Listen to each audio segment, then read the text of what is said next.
नमस्कार दोस्तों, कैसे हो आप सब। उम्मीद करती हूँ आप सभी अच्छे होंगे और आपकी पढ़ाई एकदम शानदार चल रही होगी।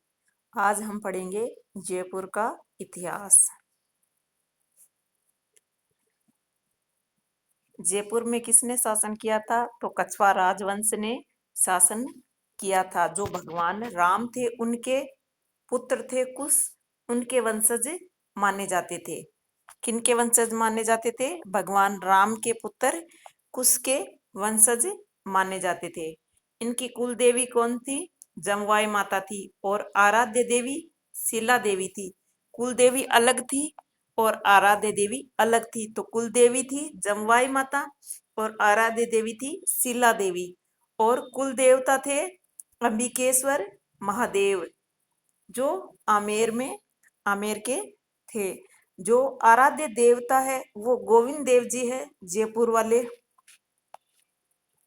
प्राचीन काल में इस क्षेत्र का नाम क्या था? ढूंढाड़ था। क्या था इस क्षेत्र का नाम? ढूंढाड़े था। इसकी राजधानियां देखते हैं। आमेर की कौन कौन सी रही है? दौसा सबसे पहली रही। दौसा 1137 में दुल्ले राय ने बड़गुजरों को पराजित किया था और सबसे पहली राजधानी दौसा को बनाया था। इसके बाद में मांची या जमवा रामगढ़, जो 1137 में दुल्ले राय ने मीणाओं को पराजित कर राजधानी इसको जमवा रामगढ़ को बनाया। इसके बाद में आमेर को 1207 में कोकिल देव ने मीणाओं को पराजित किया था और आमेर को राजधानी बनाया। फिर जयपुर की स्थापना हुई 1727 में। सवाई जयसिंह ने जयपुर को राजधानी बनाया था। इसके बाद में दुल्ले राय बोल दो, तेजकरण बोल दो, ढोला बोल दो, इन्हीं को कहा जाता है। ठीक है, इनका मूल नाम क्या था? शाल्य कुमार था। क्या था इनका मूल नाम? शाल्य कुमार था, जो कछवा वंश का आदि पुरुष या संस्थापक कहे जाते थे। रामगढ़ में जमवाई माता का मंदिर बनाया था। तो ये जमवाई माता इनकी जो कुल देवी है उसका मंदिर कहाँ है? रामगढ़ में है। अब देखते हैं इनकी जो ढोला मारू की प्रेम कहानी आती है। ढोला यानी दुल्ले राय की। तो ढोला यानी जो नरवर मध्य प्रदेश का सोडा का पुत्र था। किसका? मध्य प्रदेश के सोडा का पुत्र था। और मारू जो पुंगल, बीकानेर के पुंगल की बेटी थी। और इनकी शादी कहाँ होती है? पुष्कर में होती है। उस समय जो ढोला थे वो 3 साल के थे और मारू थी वो 1.5 साल की थी।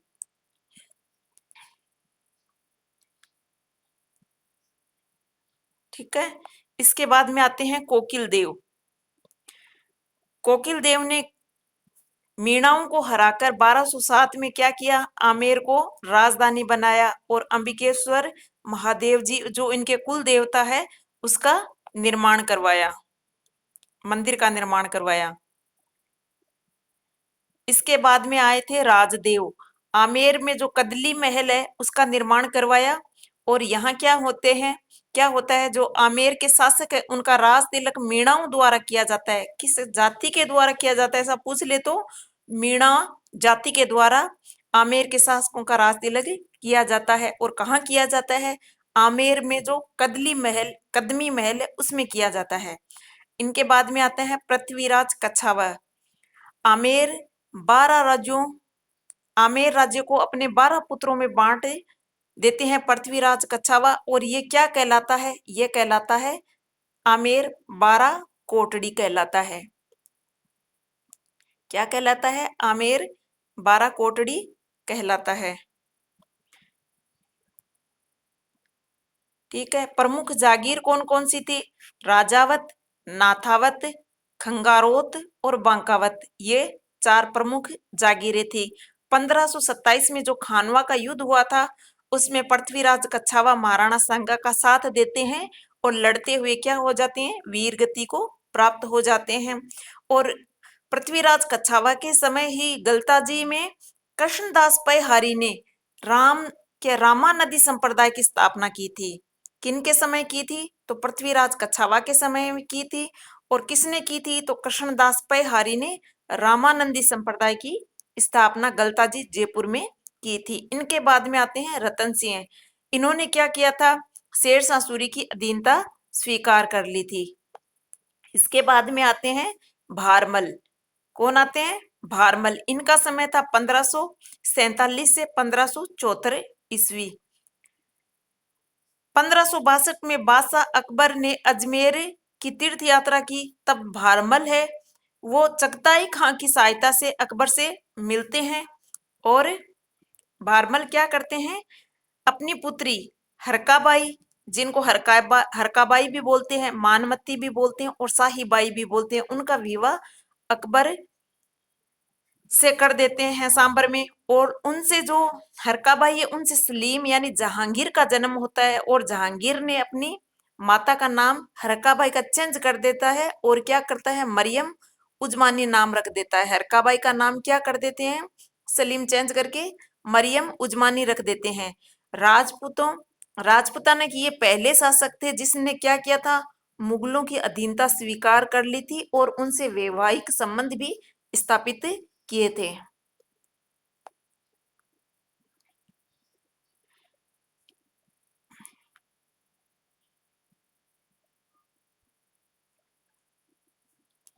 अकबर भारमल की पहली मुलाकात कब होती है? 1556 में मजनू खां ने नारनौल दिल्ली में करवाई थी। किसने करवाई थी? मजनू खां नारनौल में करवाते हैं।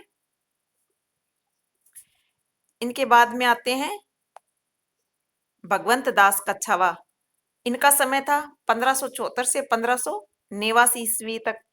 अकबर ने इनको भी अमीर उल उमरा की उपाधि दी और 5000 का मनसबदार बनाया था इनको। और चित्तौड़ पर जब अकबर ने आक्रमण किया था, उस आक्रमण में भगवंत दास से अकबर का साथ देते हैं। और 13 फरवरी 1585 में भगवंत दास ने अपनी पुत्री मानाबाई का विवाह किससे किया? जहांगीर से किया। और इनसे किसका जन्म होता है? मानाबाई से खुसरो का जन्म होता है। इनके बाद में देखते हैं मिर्जा राजा मानसिंह हैं। मिर्जा राजा मानसिंह, इनका समय था 1589 से 1614 ईस्वी।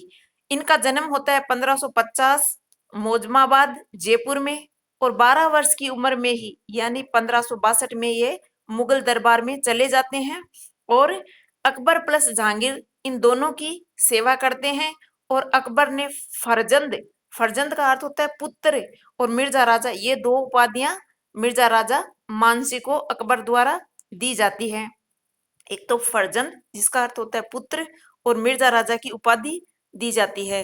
1569 में अपने पिता भगवंत दास के साथ रणथंबोर, उस समय रणथंबोर का शासक कौन था? सुरजनहाड़ा था। उसके विरुद्ध प्रथम सैनिक अभियान करते हैं। तो प्रथम सैनिक अभियान कौन सा था? अपने पिता के साथ करते हैं, भगवंत दास के साथ और सुरजनहाड़ा के विरुद्ध करते हैं। इसके बाद में देखते हैं 1572 में सरनाल युद्ध, जो गुजरात में महत्वपूर्ण भूमिका निभाई थी। और 1773 में डूंगरपुर शासक आसकरण को पराजित किया था। तो डूंगरपुर के शासक आसकरण को ये कब पराजित करते हैं? 1573 ईस्वी में। उत्तर पश्चिमी सीमांत भाग, वहां देखते हैं इन्होंने क्या किया था। 1580 से 81 अकबर ने मानसिंह को उत्तर पश्चिमी सीमा प्रांत पर भेजा। कहाँ भेजते हैं अकबर इनको? उत्तर पश्चिमी सीमा प्रांत पर भेजते हैं, जहां मानसिंह ने मिर्जा हाकिम के सेनापति सदमन अफगान को नीलाव दुर्ग पर आक्रमण करके मार देते हैं। क्या करते हैं? जो मिर्जा हाकिम के सेनापति सदमन अफगान थे उनको नीलाव दुर्ग पर आक्रमण करके मार देते हैं। फिर काबुल की सूबेदारी 1585 से 1587, अकबर ने अपने सौतेले भाई मिर्जा हाकिम के विद्रोह को दबाने के लिए मिर्जा राजा मानसिंह को काबुल भेजा। कहाँ भेजा? काबुल भेजा। मानसिंह ने काबुल में मिर्जा हाकिम को हरा देते हैं और अकबर क्या करता है, उस समय मानसिंह को 5000 की जात व सवार का मनसबदार बनाता है और मिर्जा राजा की उपाधि देते हैं। तो काबुल की जो विजय होती है उसमें इनको मिलती है मिर्जा राजा की उपाधि और 5000 जात और सवार का मनसबदार।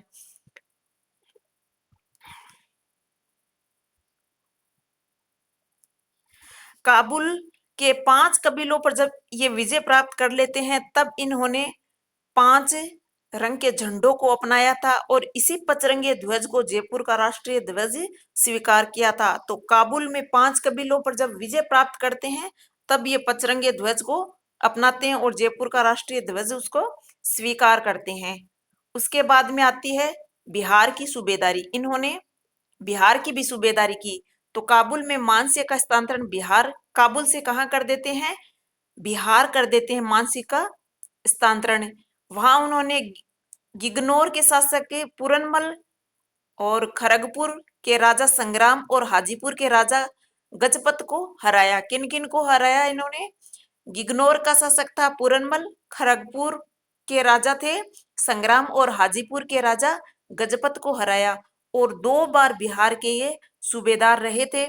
और यहाँ क्या करते हैं, बिहार में मानपुर नगर बसाया था मिर्जा राजा मानसिंह ने। 1592 में उड़ीसा के अफगान शासक नासिर खां व कतलू खां को हराया और पुरी यानी उड़ीसा का जगन्नाथ जो मंदिर है वो अकबर के अधीन कर देते हैं। किसमें करते हैं, 1592 में उड़ीसा के अफगान शासक नासिर खां और कतलू खां को हराकर पुरी वाला जगन्नाथ मंदिर है वो अकबर के अधिकार में कर देते हैं, अकबर को सौंप देते हैं। फिर आती है इनके हिस्से में बंगाल की सूबेदारी जो 1594 से 1605 ईस्वी तक 3 बार बंगाल के सूबेदार रहे। 2 बार रहे थे बिहार के और बंगाल के रहे थे 3 बार। और अकबर ने 1594 में इनको बंगाल का सूबेदार बनाया। कब बनाया था, 1594 में। यहाँ मानसिंह ने ईसा खां व सुलेमान को हराया था। और 1596 में कूच बिहार के राजा लक्ष्मी नारायण को भी हराया। और 1604 में पूर्वी बंगाल के राजा केदार राय को हराकर जसोर नामक स्थान से सिल्ला देवी की मूर्ति आमेर लाए थे। तो सिल्ला देवी की मूर्ति ये कहाँ से लाते हैं, 1604 में पूर्वी बंगाल के राजा केदार राय को हराकर। किसको हराते हैं, पूर्वी बंगाल के जो राजा केदार राय थे उनको हराते हैं।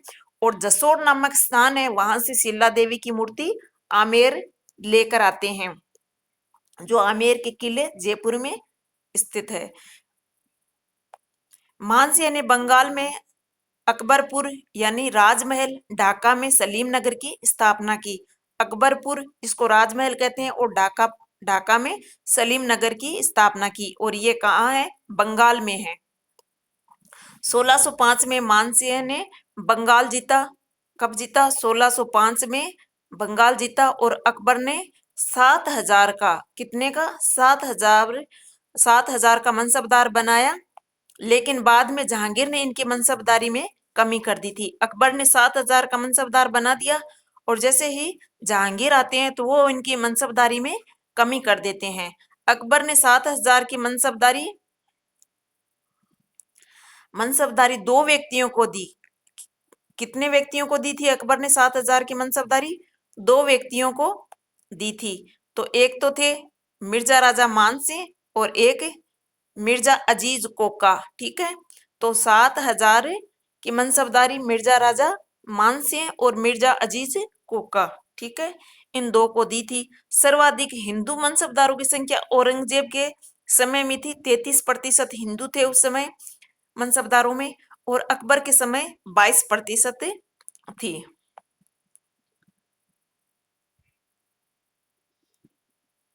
फिर आते हैं, मानसिंह ने वृंदावन यानी यूपी में गोविंद देव जी का मंदिर बनवाया, जिसको बाद में सवाई जयसिंह जयपुर में चंद्र महल के पास पुनः स्थापित करते हैं, जो इनके आराध्य देवता है गोविंद देव जी। तो ये पहले मानसिंह वृंदावन यूपी में बनाते हैं इनका मंदिर और बाद में सवाई जयसिंह चंद्र महल जयपुर के पास से इसको पुनः स्थापित कर देती है। मानसिंह ने बेराट में मुगल दरवाजे का निर्माण करवाया। तो ऐसे पूछ सकते हैं बेराट में मुगल दरवाजे का निर्माण किसने करवाया, तो मानसिंह ने करवाया। मानसिंह ने अकबर के नवरत्नों में शामिल थे। जो अकबर के दरबार में नौ रत्न थे उनमें एक नाम आता है मानसिंह का। दरबारी कवि कौन थे मानसिंह के, पुंडरीक विठल ने रागमाला, राग चंद्रोदय, राग मंजरी, नर्तन निर्णय, दुनी प्रकाश ग्रंथों की रचना की थी। इनके दरबारी कवि थे पुंडरीक विठल। इन्होंने रागमाला, राग चंद्रोदय, राग मंजरी, नर्तन निर्णय, धुनि प्रकाश, इन ग्रंथों की रचना पुंडरीक विठल ने की थी। मानसिंह के समय कवि नरोत्तम ने मानचित्र रासो किसकी, मानचित्र रासो ग्रंथ की, और राय मुरारीदान ने मान प्रकाश की, और जगन्नाथ ने मानसिंह कीर्ति मुक्तावली ग्रंथ की रचना की थी। और हरिनाथ, सुंदरदास, हापा बाराहट, जगतनाथ, ये कौन थे, मानसिंह के दरबारी विद्वान थे।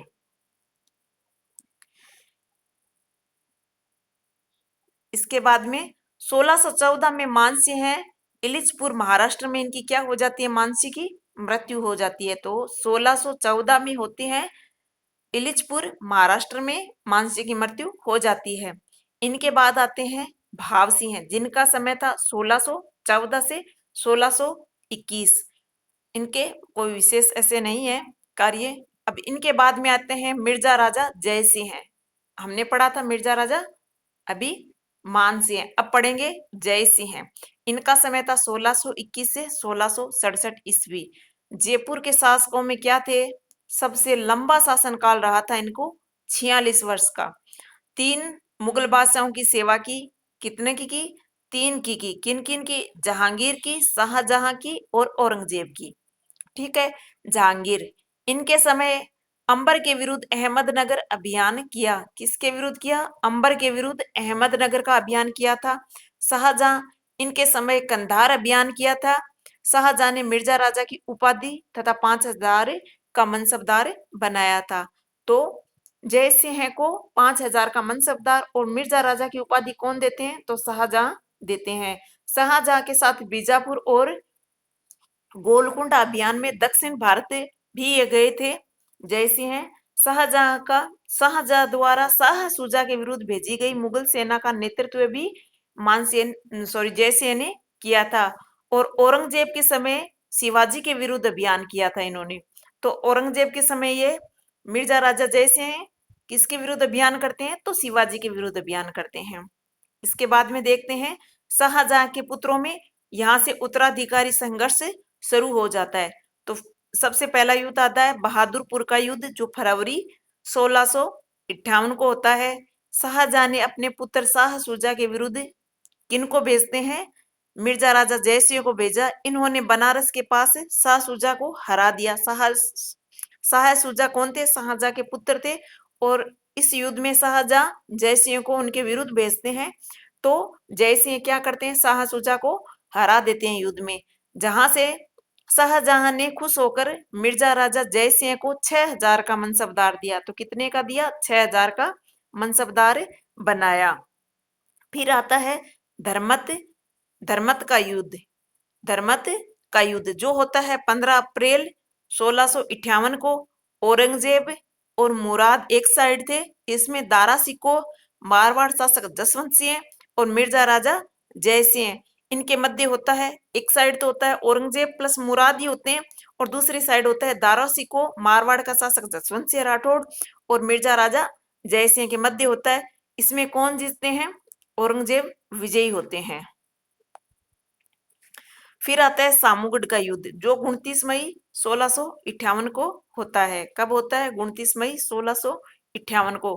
किन के बीच होता है, औरंगजेब प्लस मुराद तो है ही साथ में, दारा सिकोह के मध्य होता है। इसमें भी औरंगजेब विजयी होते हैं। फिर होता है दोराई का युद्ध। कौन सा युद्ध होता है, दोराई का युद्ध। दोराई कहाँ था, अजमेर का। ये होता है 14 मार्च 1659 ईस्वी को होता है। औरंगजेब प्लस मिर्जा राजा जय सिंह ने नेतृत्व किया था। औरंगजेब और जय सिंह ने नेतृत्व किया था, और दारा सिकोह के मध्य होता है, और इसमें भी औरंगजेब विजयी होता है। फिर आती है पुरंदर की संधि, जो 11 जून 1665 को होती है। बहादुरपुर का युद्ध, इसमें शाह सुजा को जय सिंह हरा देते हैं, और शाहजहां को 6000 का मनसबदार बनाते हैं। और धर्मत के युद्ध में औरंगजेब विजयी होता है। सामूगढ़ के युद्ध में भी औरंगजेब विजयी होता है, और दोराई के युद्ध में भी औरंगजेब विजयी होता है। इसके बाद आती है पुरंदर की संधि, जो 11 जून 1665 को होती है।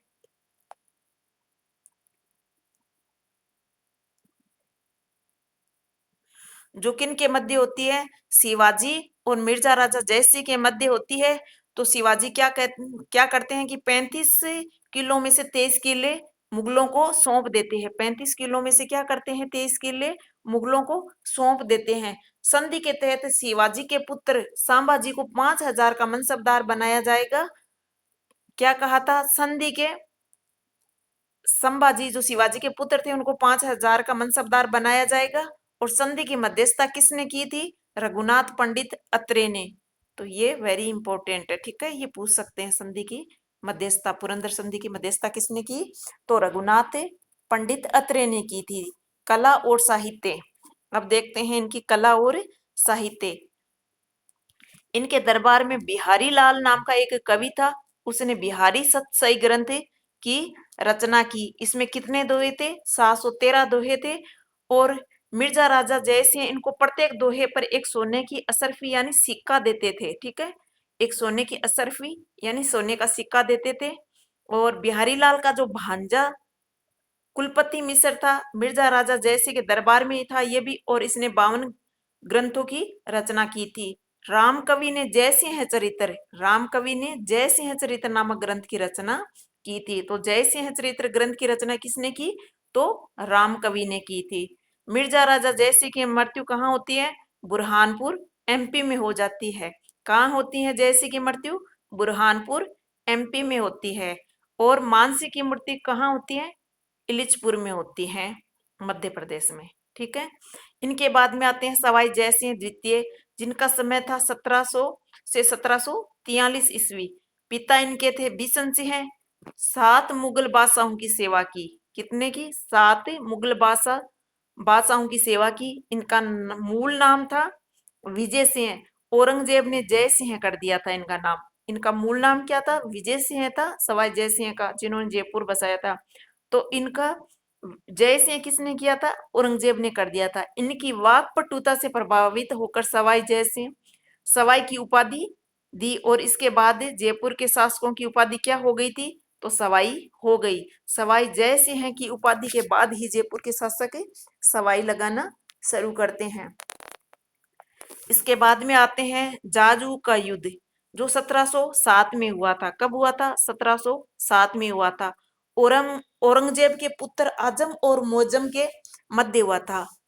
जाजू का युद्ध किन के मध्य हुआ, औरंगजेब के पुत्र आजम और मोजम के बीच होता है, जिसमें सवाई जैसे आजम का साथ देता है, लेकिन इसमें आजम युद्ध हार जाता है और मुअज्जम क्या करता है, युद्ध में विजयी होता है। मुअज्जम ने युद्ध जीतने के बाद अपना नाम क्या रख लेता है, बहादुर शाह प्रथम। क्या रखता है अपना नाम, बहादुर शाह प्रथम रख लेता है मुअज्जम अपना नाम जाजू युद्ध में जीतने के बाद। और विजय सिंह यानी जय सिंह को आमेर का शासक बना देता है। आमेर का नाम मोमिनाबाद क्या कर देता है, आमेर का नाम मोमिनाबाद कर दिया, और वहां का फौजदार सैयद हुसैन खां को बनाया था। तो मोमिनाबाद का फौजदार कौन था, सैयद हुसैन खां था। इसके बाद में आता है देबारी उदयपुर समझौता, जो 1708 का है। ये किसके मध्य होता है, सवाई जय सिंह जयपुर, अजीत सिंह मारवाड़, महाराणा अमर सिंह द्वितीय मेवाड़, इन तीनों के मध्य होता है। जिसमें यह तय किया जाता है कि मारवाड़ का शासक अजीत सिंह को, आमेर का शासक सवाई जय सिंह को बनाएंगे। और मेवाड़ के जो महाराणा अमर सिंह द्वितीय थे, उन्होंने अपनी पुत्री चंद्री कंवरी वो चंद्र कुंवरी का विवाह सवाई जैसे के साथ इस शर्त पर करते हैं कि जो इनसे जन्म लेने वाला पुत्र होगा वो ही क्या बनेगा, आमेर का शासक बनेगा। तो आपको ये मेरा वीडियो कैसा लगा, प्लीज चैनल को लाइक सब्सक्राइब शेयर जरूर करें। थैंक यू, धन्यवाद।